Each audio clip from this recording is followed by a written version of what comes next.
engineer, it's because I've got a background in political activism over many years. I went to Oxford University in the late 70s, and in 1980 I was a founder member of what was called Charter 80, which was a committee based within Oxford University to support the IRA hunger strike. The demands of Charter 80 and of the IRA hunger strikers were for political status for their combatants. We got a lot of grief at the time, and we were accused of all sorts of things.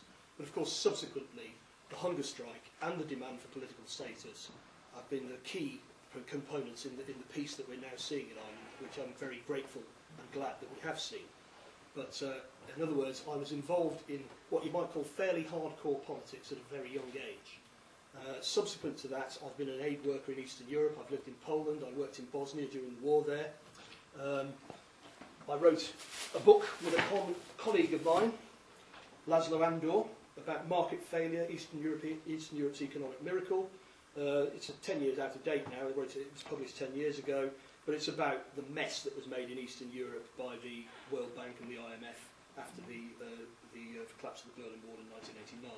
Laszlo is currently the Hungarian government's representative on the board of the European Bank for Reconstruction and Development. So all of that is just by way of saying, well, who the hell am I?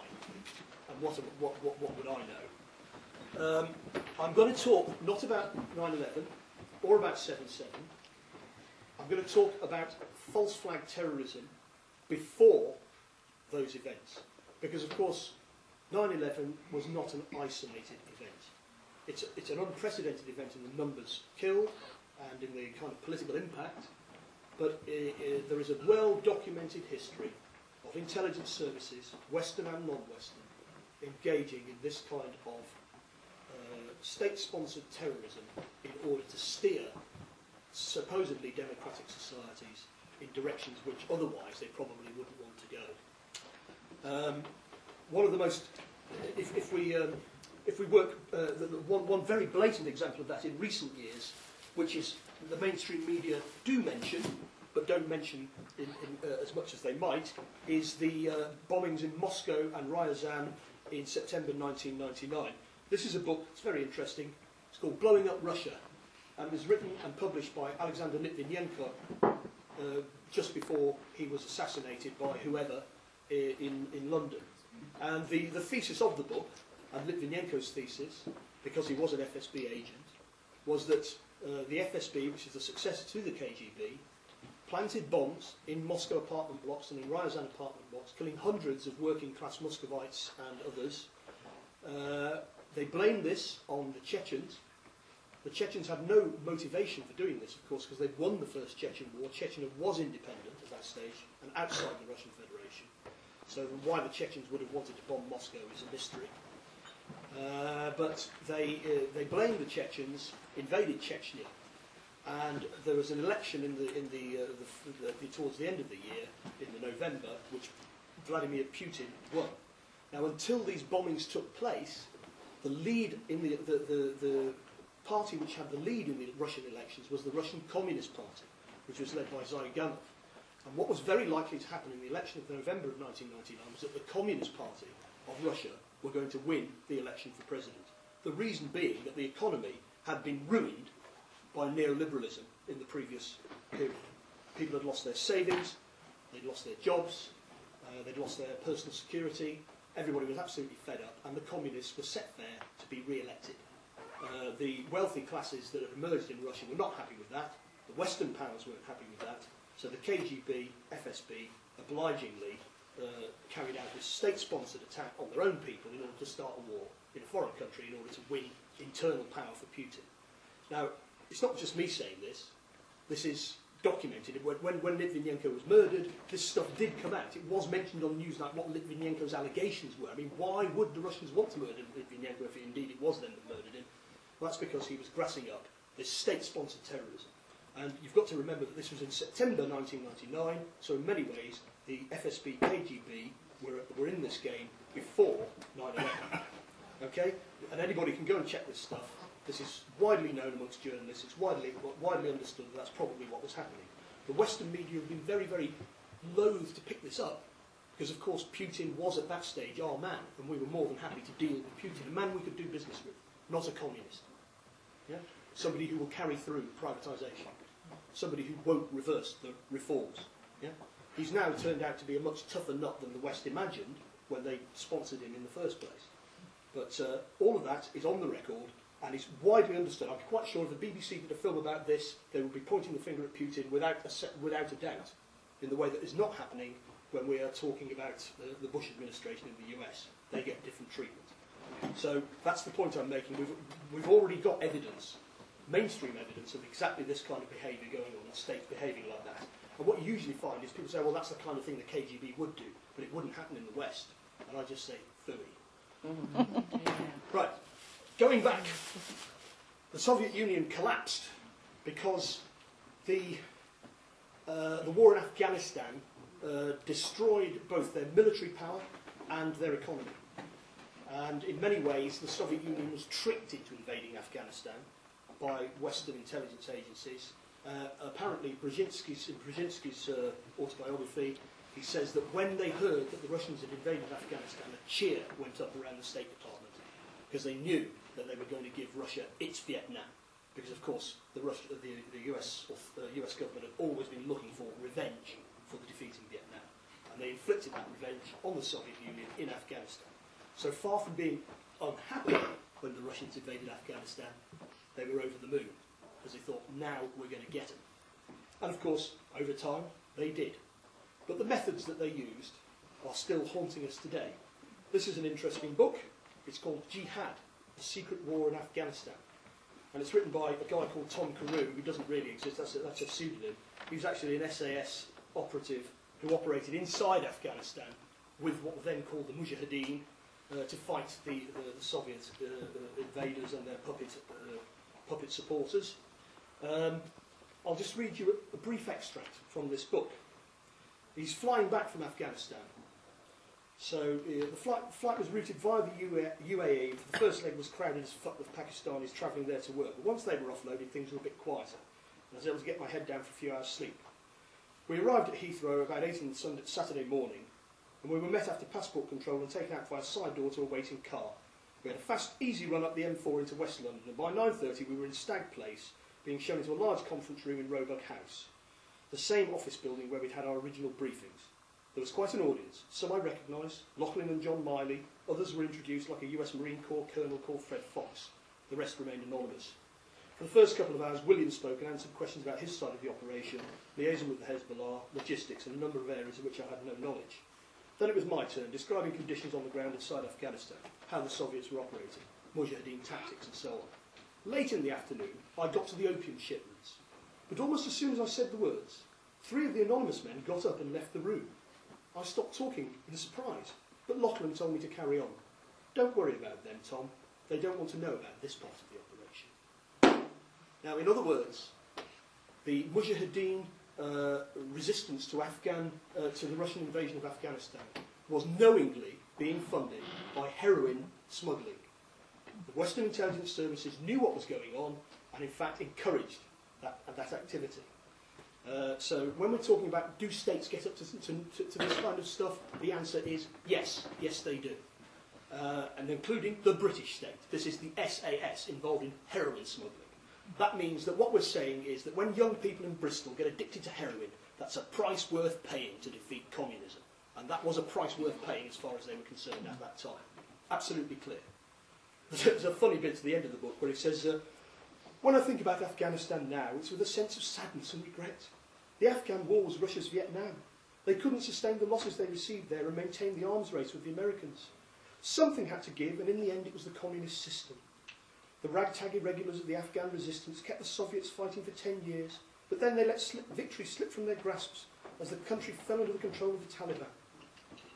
The Taliban were a fundamentalist sect who were in effect the last men standing at the end of the war. At least the Taliban are Afghans, I suppose. Of course, at that stage, we were happy that the Taliban were Afghans, we supposed. But now we've decided that we don't like the Taliban, and they can't be controlling Afghanistan. So the history of Western intervention in this whole region is replete with the most cynical manipulation, drug dealing, terrorism, and we're now in alliance with Rashid Dostum, who was a warlord from the north of Afghanistan, who we used to try and kill in the 1980s, but now he's a good guy. I just say this is all wrong, illegal, completely unacceptable. But it's all well documented. We're not talking about theories here. We're not talking about speculation. This is all on the record. Everybody knows that that's how it was done. Now, the drug dealing in Afghanistan is another thing that people need to focus on, is the use of drug dealing, especially hard drugs, by Western intelligence services in order to fund their political protégés. It happened in Afghanistan, it happened in Nicaragua. If you think back to the 1980s, the Iran-Contra affair, Senator Kerry's committee investigating what was going on, what Colonel Oliver North and all these bozos were up to, and of course what they were doing was importing large amounts of cocaine, crack cocaine, into the United States to raise funds to fund a terrorist war against the democratically elected government of Nicaragua, because they couldn't get it done by going through Congress. The CIA had a long track record of using hard drugs dealing to fund their protégés. It's going on today in Colombia. So the so-called war on drugs in Colombia is a complete farce, because the right-wing paramilitaries, who are the allies of the state, are the main drug dealers. And they are in alliance with the Western intelligence services. So this, again, is all documented. Documented. Yeah? There's absolutely no doubt about it. This is what has been going on in the past. And of course what they say is, well, that did happen in the past, but it's not happening now. Rubbish is what I say. The real problem with the Iran-Contra affair was that the named individuals, Poindexter, Elliot Abrahams, Oliver North himself, all of these people were supposedly going to be prosecuted for terrorism, drug dealing and murder. They were not prosecuted because George Bush Sr. gave them all a free pardon. At the end of his, presidents can do that, and he gave them a free pardon to all of them. So what's effectively being said there is that these people who should have been in prison, because these are all capital crimes, many of them carrying the death penalty under existing US law, these people are not only not in prison, they are in power. The same people, the same names. It's the same gang of gangsters. And they are in power in the United States today. They came to power with Bush's election in 2000. They should have been in prison. They're not in prison. They're in power. And I think that explains an awful lot about where we are today. Now, the Iran-Contra affair in the 1980s was built on the back of previous Western intelligence service skullduggery in the 1970s. So I have a book here by Daniel Ganser, who is a Swiss academic. It's called NATO's Secret Armies, Operation Gladio and Terrorism in Western Europe. So from some of you will know about this already. It's gradually come out in dribs and drabs and through parliamentary investigations in Belgium and Italy. That's the secret services of the Western powers, so the Belgian Secret Service, the Italian Secret Service, the British Secret Service and the puppet masters, the US, were involved in creating terrorist networks which were allowed to carry out terrorist acts, including this, the kidnapping and assassination of the Italian Prime Minister, Aldo Moro, supermarket massacres in Belgium in the 1980s, mysterious supermarket massacres where scores of people were killed by maniacs with machine guns. All of this has, again, come out in dribs and drabs later on, that's what was going on, the intelligence services of the West were orchestrating terrorism. In Italy it was called the strategia di tensione, the strategy of tension. Yeah? And the reason there was a strategy of tension in Italy in particular was because of the strength of the Communist Party. They were likely to win elections in the 1970s. They were getting closer and closer to power. And in order to prevent that, a wave of bombings and assassinations from the left and from the right was orchestrated by the security services so that the state of emergency could be created and the communists could never be allowed to come into the government because of national security and what have you. I don't want to go into all the detail. If you look at Operation Gladio on the internet, you will find masses and masses of well-documented information about what was going on there. Francisco Cossiga, who was a president of Italy at that time, incidentally, was interviewed in Corriere della Sera not long ago, and he said it's well known in intelligence circles that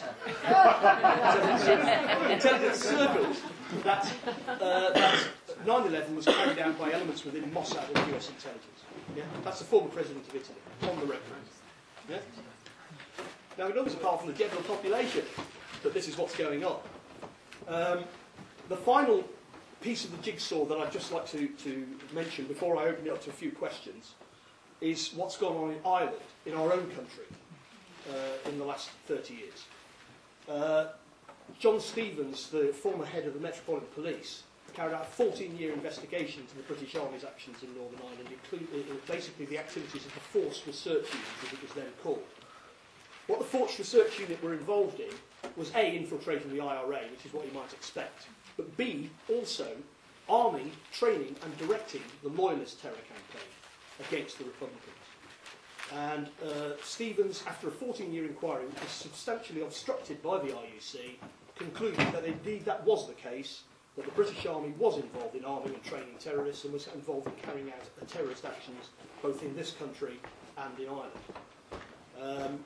One of the most horrific events of the Troubles was the bombings in Dublin and Monaghan in 1972, where no warning bombs went off in the rush hour, simultaneously in both Dublin and Monaghan, killing nearly 30 people and wounding and injuring a great deal more.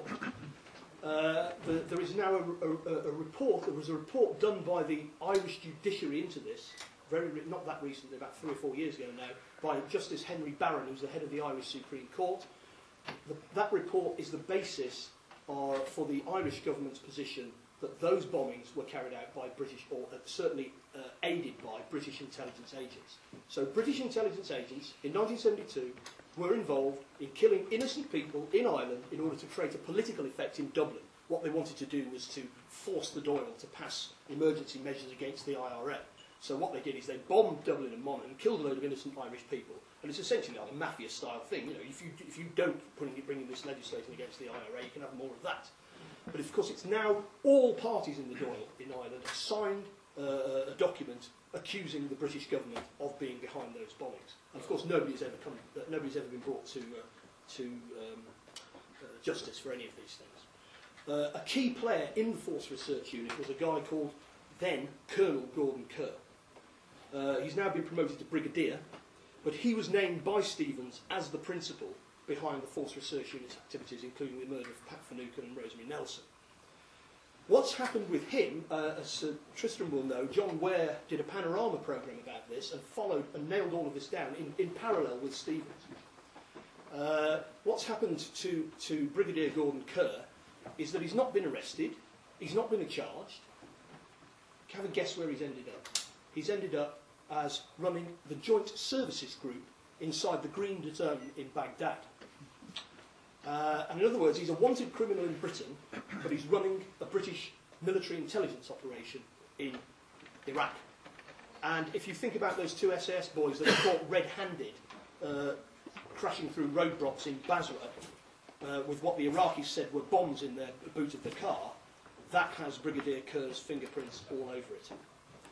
Now, the purpose of putting all this, it's a bit of a rush through it all, is for people to realise that 9/11 is not a singular event.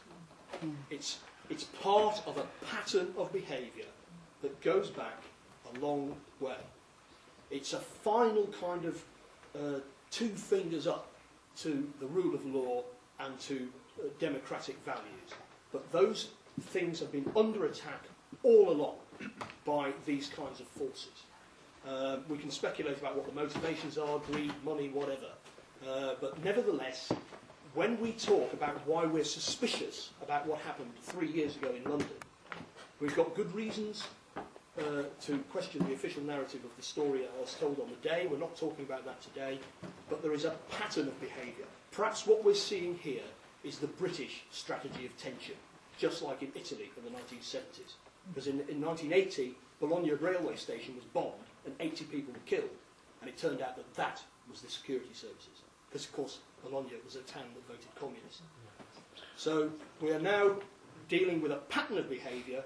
So whether or not 7/7 was just carried out by four radicalised Muslims, or whether the security services were involved, it's perfectly reasonable for reasonable people to suspect that the security services might be involved because of all the things that I've just been explaining.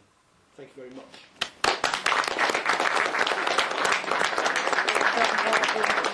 Time but just keep it brief. I can't really see that it's a problem. Has anybody got any questions or comments there? I was just going to say, you mentioned Gladio, and the BBC put out 3 one-hour programmes, which you can still access on the internet. Gladio.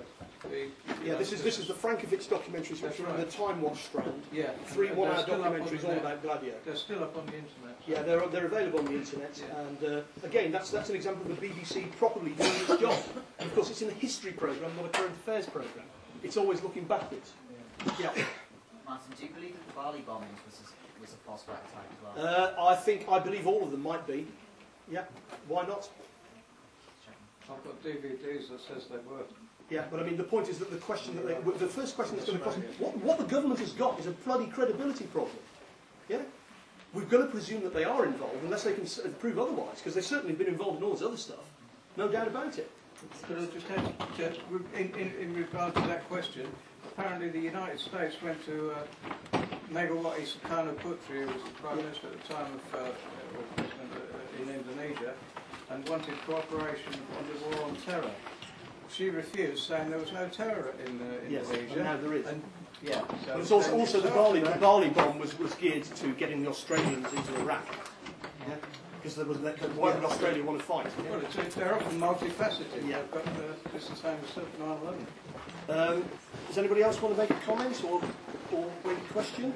Yeah, again, okay, quickly. Has it got so bad with false flag attacks now that the populations of countries are more likely to look at the government first rather than trying to sign I think that is the point I'm trying to make here. We are likely to think the government first before we think of anything else. And there may still be nutters out there, on freelance nutters as well. So there is real terrorists, but primarily these... But the point I'd make about that is that the real terrorists are manipulated. Yeah? Many people belonging to the Brigata Rossa thought that they were communist terrorists. They didn't realise that they're taking their orders from the government. Yeah. I think you've got to get the proportion that there is... The Al-Qaeda ideology is real. There are people who really believe in it. There are people who will really die for it. But that is manipulated within a larger system. I think you think you're being a bit too one-sided. No, I do understand. I mean, obviously, I'm trying to cram a lot of information into a very short presentation. But I mean, if we're thinking about the 7/7 events, Harun Aswat was named by the Metropolitan Police as the mastermind of the bombing about a week after the events. But it transpires that he was an MI6 double agent that the Americans were trying to arrest but could never arrest him because whenever he got arrested the British told him he's a double agent, let him go. Yeah? Now in other words, that's how you do it. Yeah? You manipulate existing terrorist groups. The 9/11 plot wouldn't have worked unless you had people who really... Yeah, it's what Webster Tarpley calls the patsies. Yeah? You've got to have credible patsies. And what I feel about 7/7 is it's quite likely these lads were involved in something. But that doesn't mean the state wasn't involved. That's the point. The manipulation by the state, because they need all of this. You know, they need all of this fear. It's a strategy of tension, so that they can steer the population in favour of things that they wouldn't otherwise agree to. Bring in draconian laws and do away with its civil rights. Well, I mean, the ultimate motivation behind all of this is, in my view, not that difficult to understand. Look at Julius Caesar. Look at Hitler. You know, people have always wanted power. People have always wanted wealth. They're still pursuing it by whatever means necessary. Yeah, okay. Do you have any information on the Angry Brigade? Well, they strike me as independent patsies. Yeah, I don't think they were manipulated. They were just idiots who thought that by killing a couple of politicians or blowing up something they were going to achieve something. I mean, this can only work. I mean, in Italy, I was in Italy in the 70s, and it only worked because there was a general attitude amongst the younger people, particularly, that the state was corrupt, that the armed struggle was justified. Yeah. And that was manipulated, yeah, by the state. Well, okay, we'll have you again, but I think we better have somebody else or call it off. Yeah, go on. Can you see another false flag attack happen soon? Yes, of course. I mean, one of the reasons why we do these events and why we put the stuff up on the internet that we do is to try and deter whoever is doing it so that they realise that we do understand what's going on. Somebody does. I think we've learned a lot through the last 30 years in Ireland and in Italy and all these other places. And the statement that I had from our Muslim comrades in West Yorkshire was saying, we condemn terrorism unreservedly, whoever does it. We're not in favour of terrorism, and it's not in our interest to show any kind of support for terrorism at all. We are not terrorists. Absolutely not. But the state is the one that has to answer, not the Angry. Yeah. I can ask you, Martin, about the Madrid bombings of 2004. This was the day after a 5-day NATO exercise of an anti-terror drill when the NATO chiefs were liaising with police in the city centres of Europe. Do you feel there could be a connection here? Well, I mean, obviously, the detail of every incident is detailed. Yeah? What we really need is an army of citizen bloodhounds that will not just accept the initial story. And I think that's what will deter them, if they realise that we're going to go over everything with a fine-tooth comb. And we do accept that we may be wrong, for example, that a particular incident wasn't carried out by the state. But I think the presumption has to be that an awful lot of this spectacular terrorism, and certainly September the 11th, the state's fingerprints are all over it. That's not just random people. Absolutely not. Okay. What power do you think we've got as individual citizens or groups to actually make a difference? Well, it sounds boring, but it's the same power we've always had. Freedom of speech is not a trivial thing. If you walk around all the big or small towns and villages of Britain, you will find war memorials with names of local people who gave their lives for our right to have a meeting like this here today. Not our privilege, our right. And we must hang on to that. It's an absolute rock on which we must stand. We may be wronged, but we've got an absolute right to say what we're saying. And in fact, we know we're not wrong. You know? And if you think about what happened in Nazi Germany, how the state aggrandised step by step, and as Edmund Burke, who used to be the MP for Bristol, said, the only thing necessary for evil to triumph is for good men to do nothing. Let's make sure that doesn't happen. Thank you very much. We're going to have a break now.